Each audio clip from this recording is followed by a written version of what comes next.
Back in it. Oh, yeah. Back in it. Talking a little bit of baseball. The Los Angeles, California, Anaheim, Los Angeles of Anaheim Angels. That's right. One of the biggest collapses, man. It's going to be This is like a crying game collapse.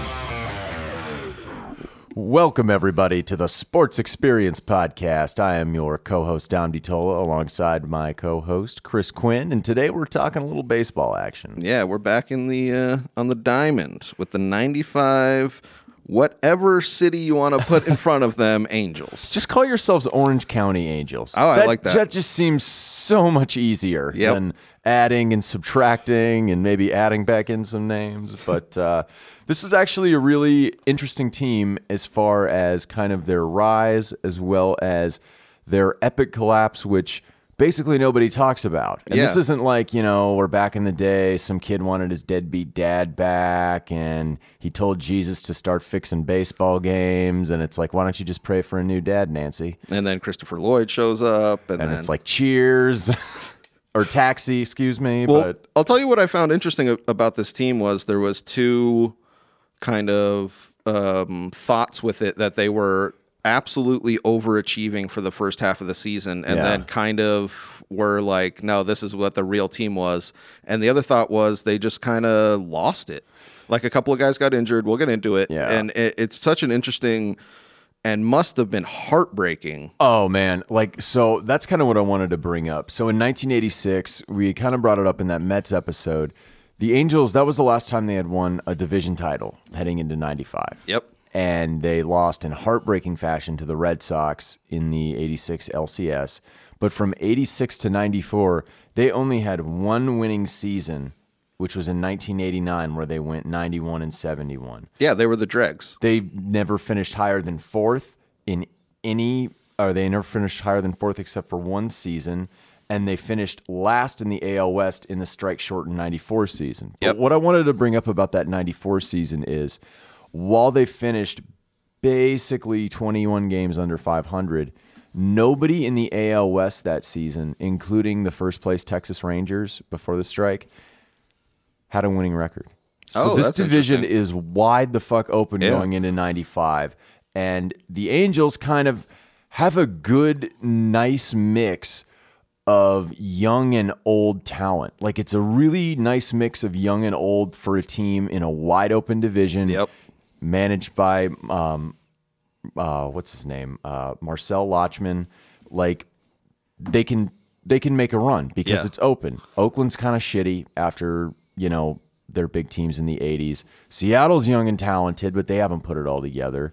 And Texas is a couple of years, removed from finishing first in 94 and second in 93 in the AL West. But going into this 95 season, they didn't really improve in the offseason all that much. That was something...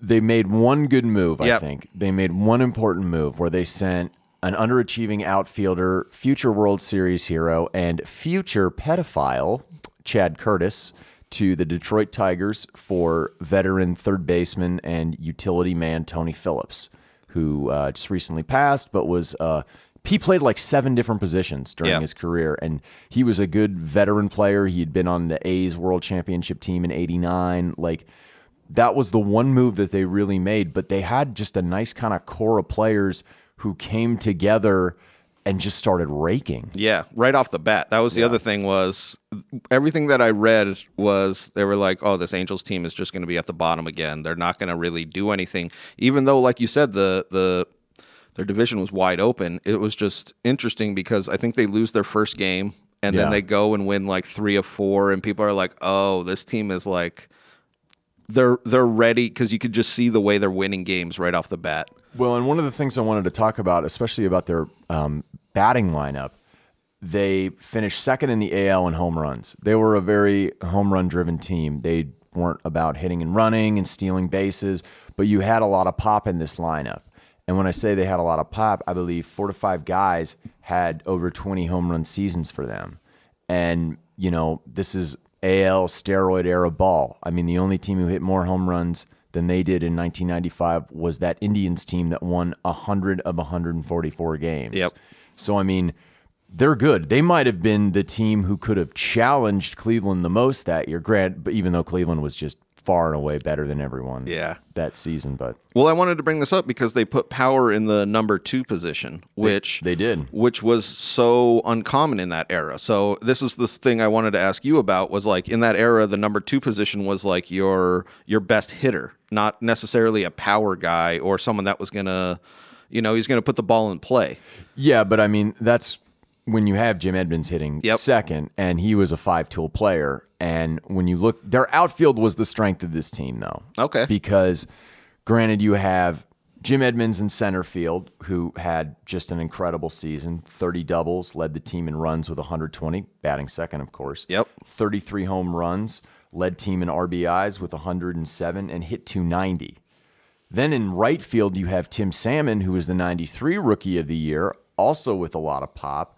He led the team in hits, home runs with 34, doubles with 34, and hit 330. Yeah, that's such a great... And he was like Mr. Angel throughout the 90s and early 2000s. Yep. He was just a very steady, what you got out of him, all-star to just below all-star caliber player. Yes. And in left field, this is where we get the young kind of mixed in, because, Edmonds and Salmon are still in their 20s, but this is where you get the young mixed in, is they have Garrett Anderson, who was later a huge part of their championship team down the road, who's a rookie hitting .321 with 16 homers and 69 RBIs. Yeah.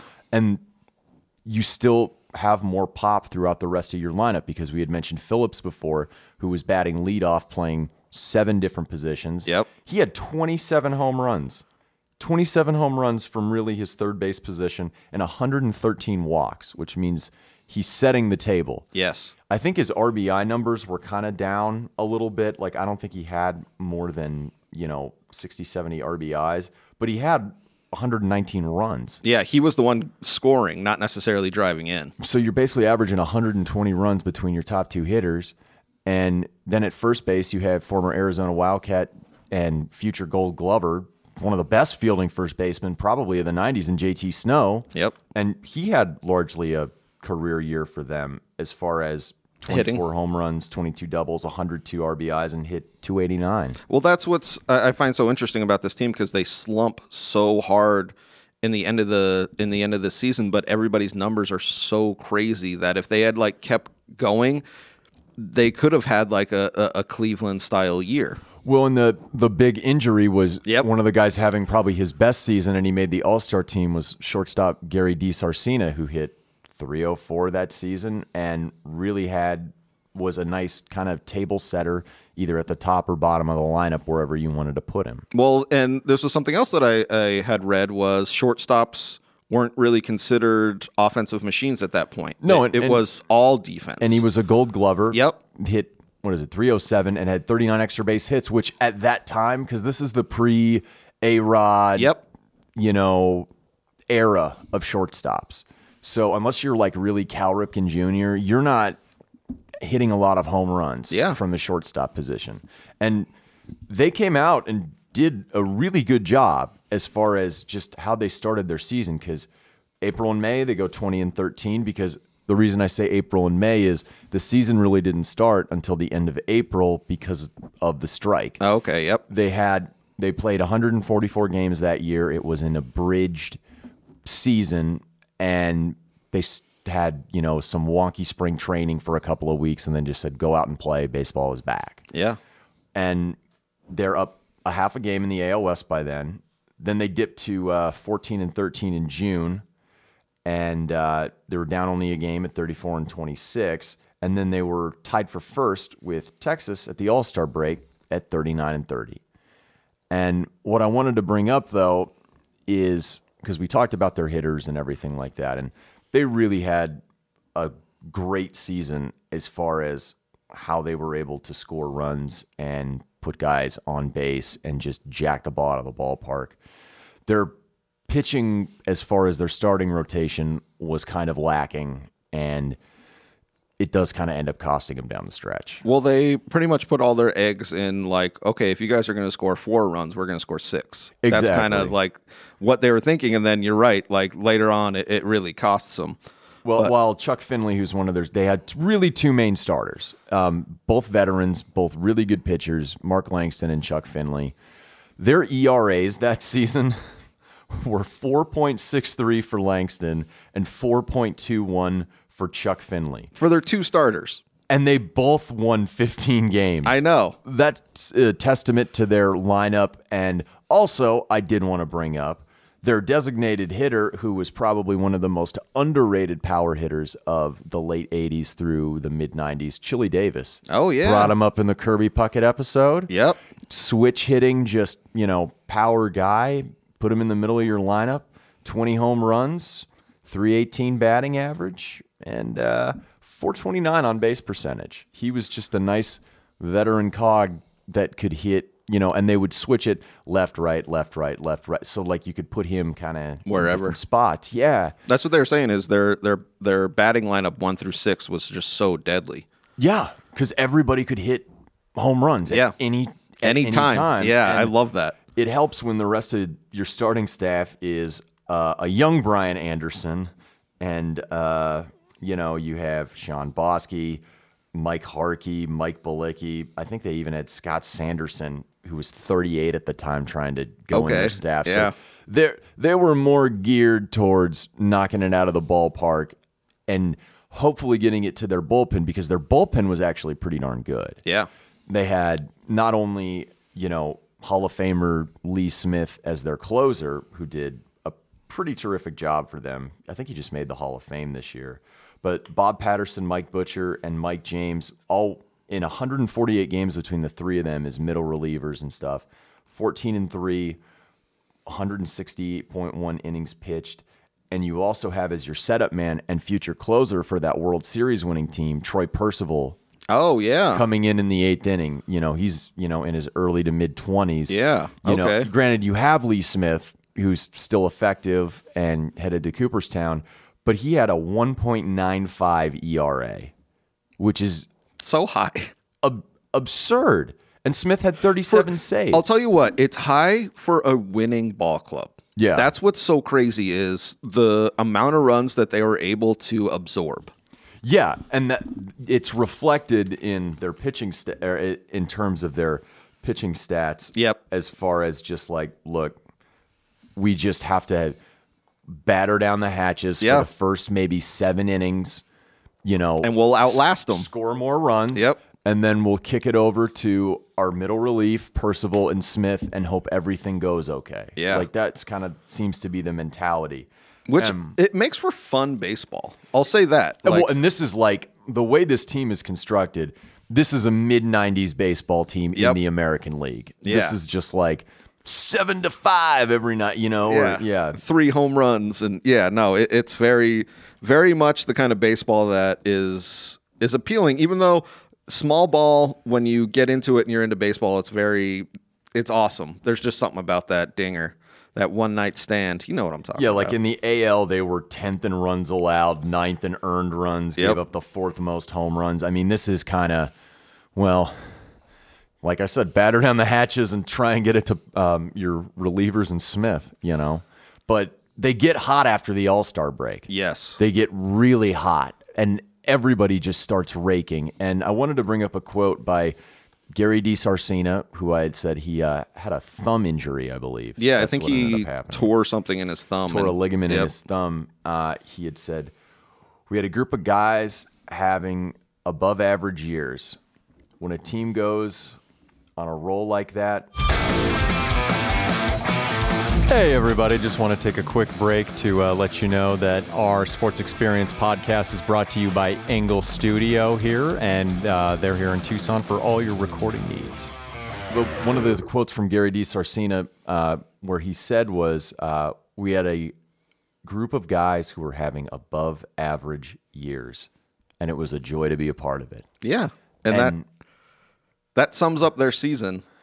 And we're going to get to it because they go on this streak right after this All-Star break. And as a fan of theirs, you probably were saying shit like, I bet they can take the rest of the season off and still make the playoffs. And that's how ridiculously hot they were after the All-Star break.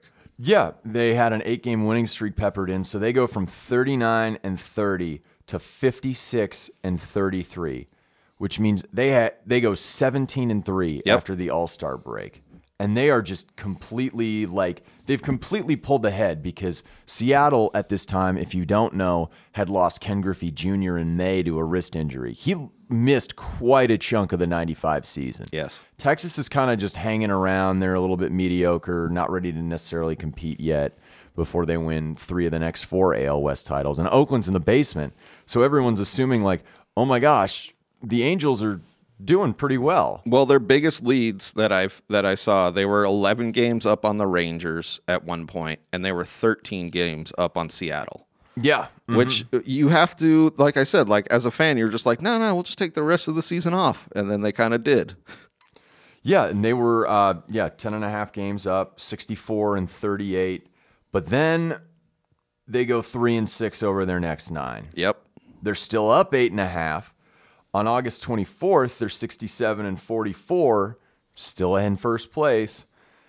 And then they have their first 9-game losing streak. Well, and in this 9-game losing streak, they actually lose 12 of 13. Yeah. Which is so it has to be demoralizing at that point to be up that much, and then literally over the span of 2 weeks, there's there goes that entire lead. And the thing is they're getting pummeled by AL East teams during this stretch because it's Baltimore, New York, and Boston, and then they're only up 5.5. And then there's the Cal Ripken Jr. game. I was going to say. That was part of it. If you're not familiar, the team that the Orioles were playing when Cal Ripken broke Lou Gehrig's streak on Sunday Night Baseball were the Angels, who were hitting the skids. Yep. And really unfortunate.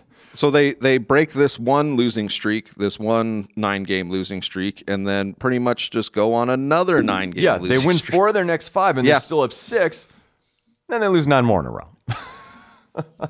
It's pretty ridiculous. Which at the time is not so good because while they're 72-56 and then they lose, that many in a row, by September 23rd, what a lot of people don't know is at this time, Seattle's gotten hot. Yep. And I think part of the reason they got hot was if Seattle doesn't win the division or make the playoffs this season, they're likely moving to Tampa. There's no more baseball in Seattle. And at this time, Griffey's finally back from his broken arm. Yep. The team congeals, and California, because they're California Angels at this time, they can't do anything right. Yeah. Just absolutely nothing right. And by September 26th, they are down 3 games after a loss to the Mariners. Which is crazy to think. So I just want to point this out. They were up 12 or 13 games on Seattle, and now they're August. And now they're down 3. And there's 5 games to play. Exactly. It's so wild. Which is insane to think because Seattle has this in the bag. Yep. Unfortunately for them, and luckily for the Angels win their last 5 games. Well, I saw a quote from the manager that said other ball clubs would have went down 8 games, so they would have lost their last 5. But he said that they just had this belief that they could beat anybody, and they went on and won 5 straight games to tie the Mariners. Which is crazy because Seattle got swept in Texas that final weekend, and the Angels, I believe, took out the Athletics. So you have a 2-way tie, top of the AL West. The Yankees have already locked up the wild card. Yeah. So that was locked up, maybe a week or so before because Boston had, oddly, a great year with a lot of, I think Mo Vaughn was MVP that year, I want to say. But so this is for all the marbles. This is for everything. And there's a good quote from Mark Langston where he said, that game never should have been played. Yep. That's the way I look at it.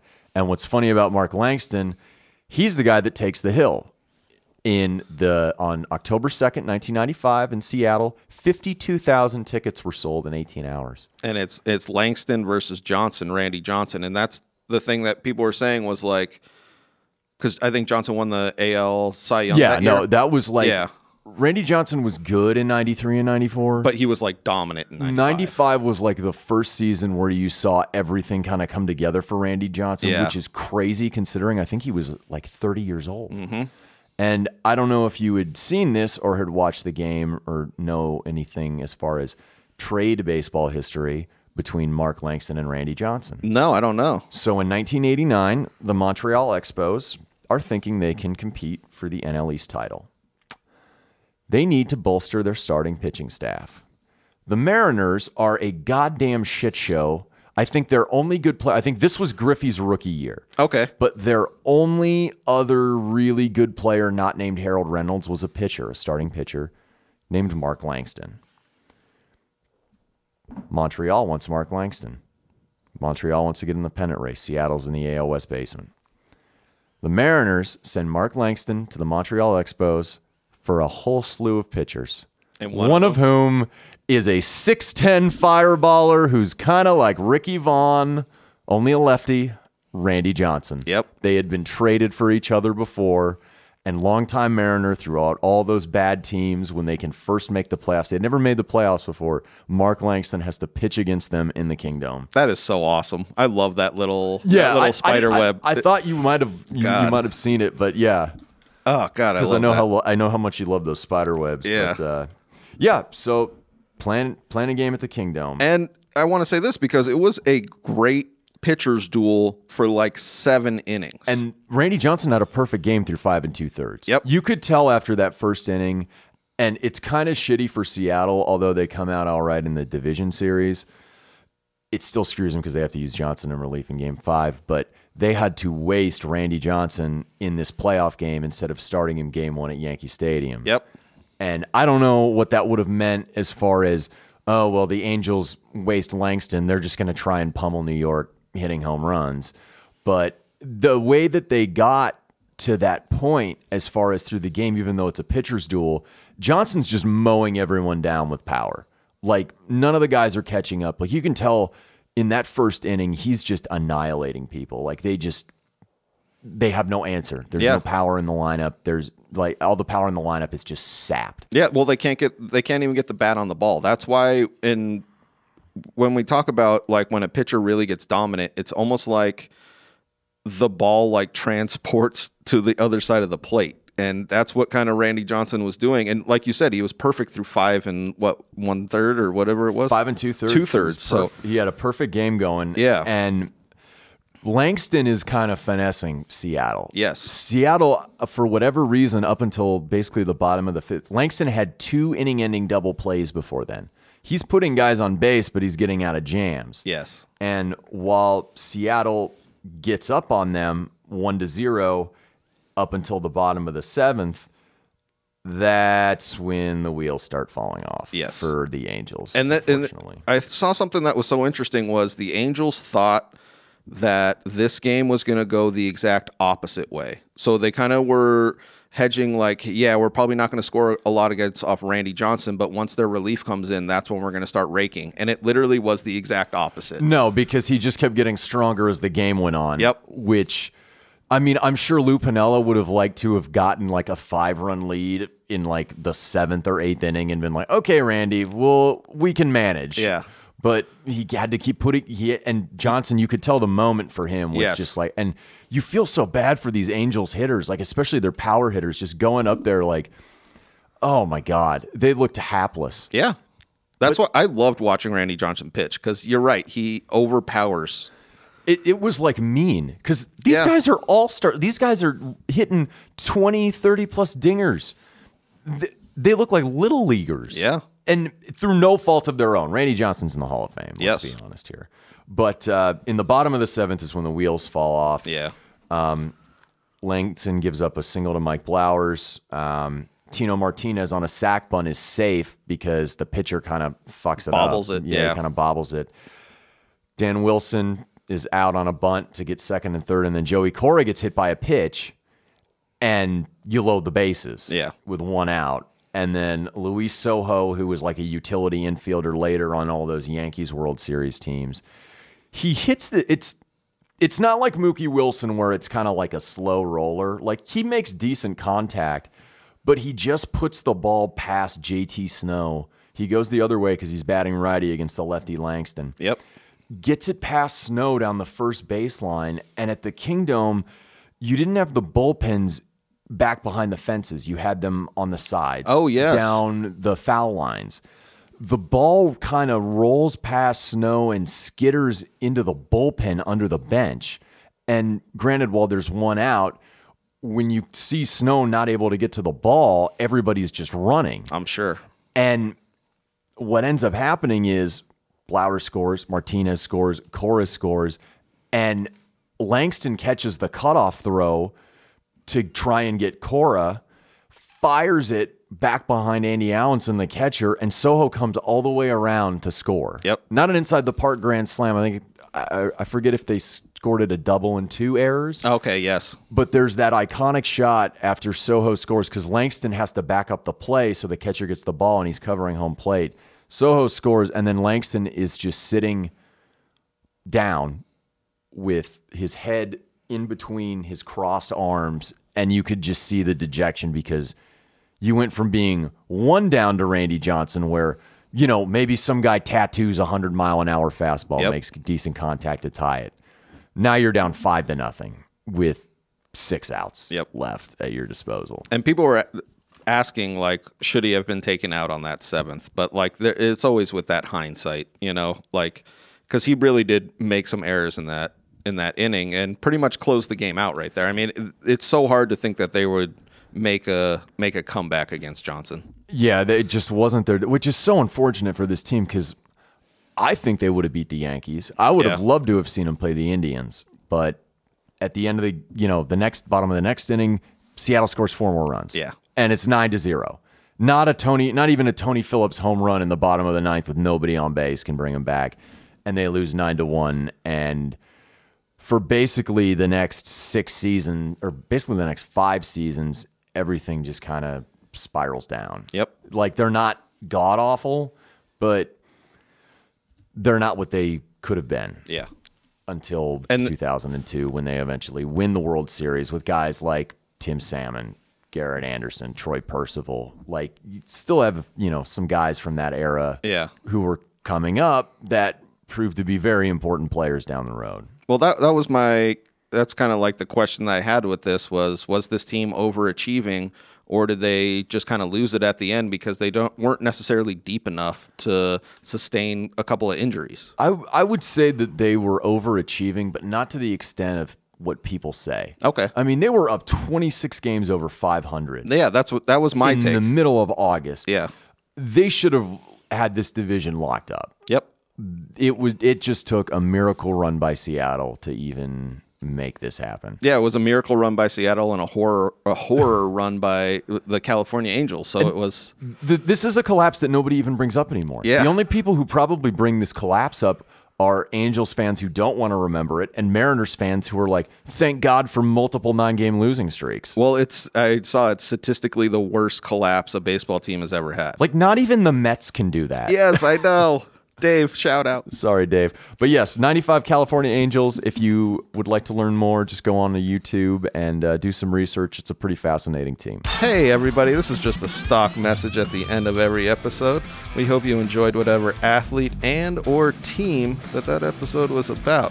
Just want to say, give us a quick follow on all social media. We have a YouTube channel, the Sports Experience Podcast, and we're on Instagram, DiTolla Dominic, and myself, C. Quinn Comedy. So give us a follow all around. We're always recording right here at Angle Studio. Thank you all very much.